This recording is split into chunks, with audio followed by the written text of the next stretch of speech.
Narito na naman tayo para sa isang napaka-sweet at nakakakilig na love story nila Kalingap Edu at Ate Viancy. Tulad mo ay aking makilala at kung ano ako'y Para sa pagpapatuloy ng ating love story ay grabe talagang lakas ng bagyo noong araw na yon.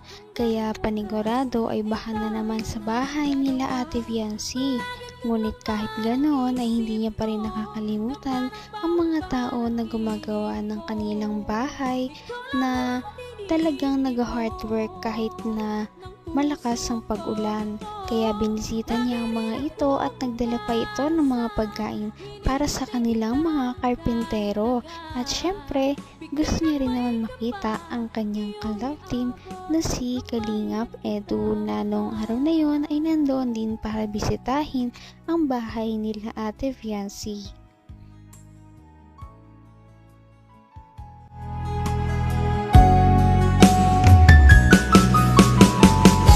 ang nice ko lang. Yan.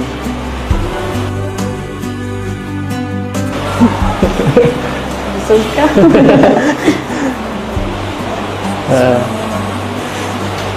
Nice ka. Nice tan.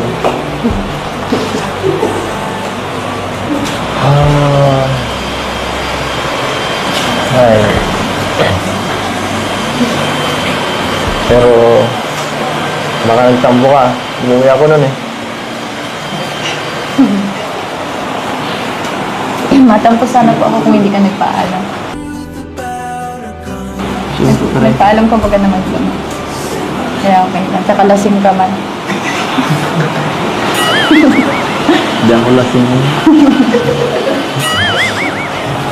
Hindi lang talaga ako.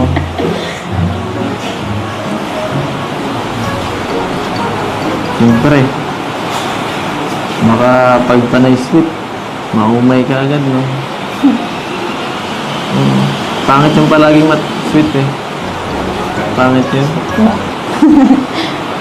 Minsan sweet, minsan masungit, minsan pabebe.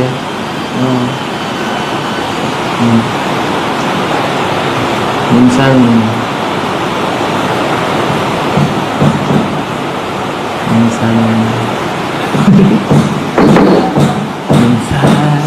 sa'yo. Uy.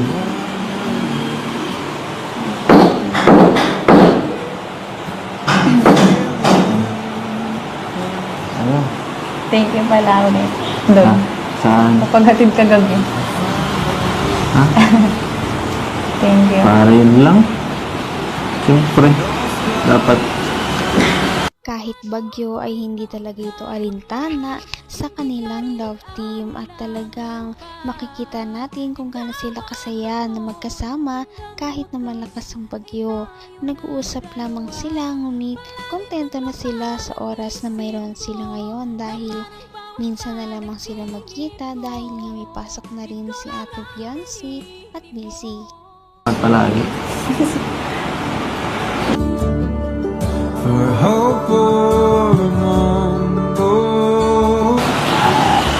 Saya naman ako eh. Masaya ako pag nahatid ka. Kulang pa nga eh. Gusto ko mga 2 hours eh. 2 hours biyahe. Balikan. Dapat ko pala din nagpabahay sa may ano. Sa taro. Para mas matagal. Mas matagal na samahan, di ba?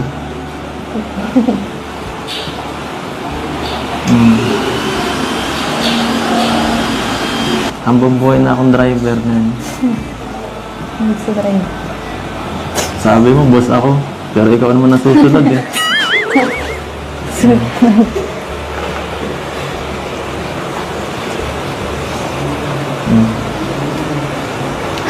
Anong masasabi mo?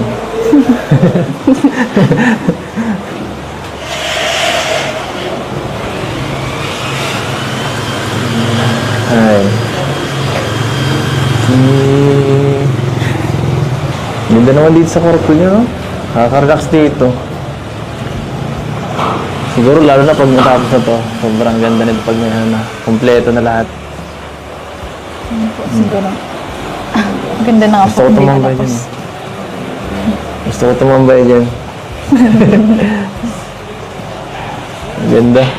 Huwag ka lang tatalon dyan. Mataas yan. Hindi mo na kumatalon. Mataas yan. Oh. Ay. Saan ka ba ka nakatingin dyan? Ay. Kaya-hiya ka. Bahala ka.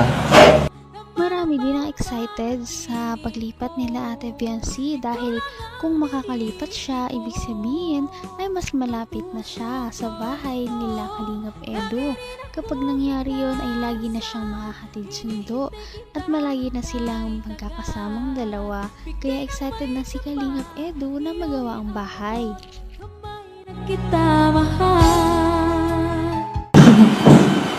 Uy!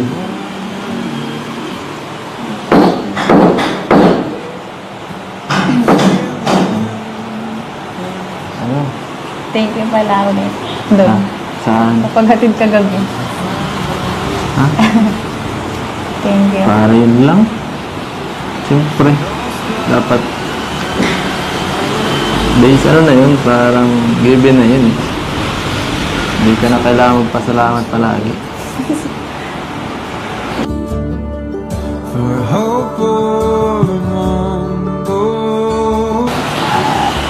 Saya naman ako eh. Kasi ako pag natin ka. Kulang pa nga eh. Gusto ko mga 2 hours eh. 2 hours biyahe. Balikan. Dapat po pala din nagpabahay sa may ano. Sa Taro. Para mas matagal. Mas matagal na samahan, di ba?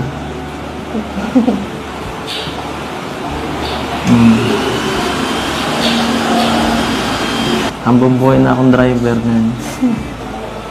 Sa drive. Sabi mo, boss ako. Pero ikaw naman nasusunod eh.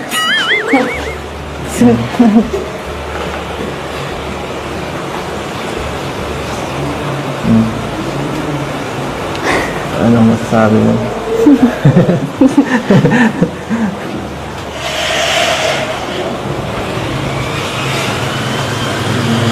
Ay. Ganda naman dito sa kwarto niyo, no? Nakaka-relax dito. Siguro lalo na pag matapos na to, sobrang ganda nito pag may ano na, kompleto na lahat. Hindi po, siguro. Ang ganda na nga Gusto po. ko Hindi tumambay natapos. dyan. Gusto ko tumambay dyan. Ang ganda. Huwag ka lang tatalon dyan, mataas yan. Sobrang layo na nga ng narating ng EDC Love Team. At kahit gano'n yun kalayo, hindi yun makakalimutan ni Ate Biancy. Kaya palagi talaga siya nagpapasalamat kay Kalingap Edu. Halos kada vlog nga ay lagi niyang pinapasalamatan nito sa mga nangyari at inidulot nito sa kanyang buhay. Kaya makikita natin kung gaano talaga kahalaga si Kalingap Edu sa buhay ni Ate Biancy. Abot kamay na kita. Thank you. Para yun lang. Siyempre. Dapat base ano na yun, parang given na yun. Hindi ka na kailangan magpasalamat palagi.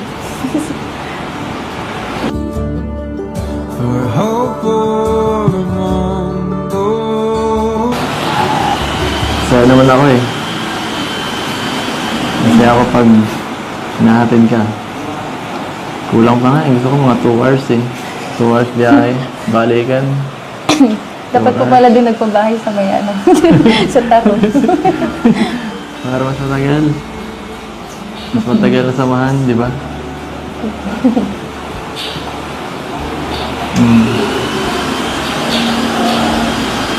Hambang buhay na akong driver ngayon. Sa drive. Sabi mo, boss ako. Pero ikaw naman nasusunod eh.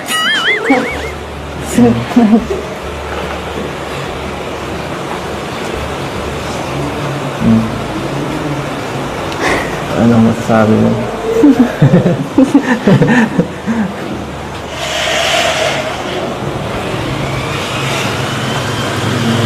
Ay. Ganda naman dito sa kwarto niyo, no? Nakaka-relax dito. Siguro lalo na pag natapos na to, sobrang ganda nito pag may ano, kompleto na lahat. Siguro. Ang ganda na nga Gusto ko po, hindi tumambay natapos. dyan. Gusto ko tumambay dyan. Ang ganda. Huwag ka lang tatalon dyan, mataas yan. Hindi mo na kumatalon. Mataas yan. Hop. Ay.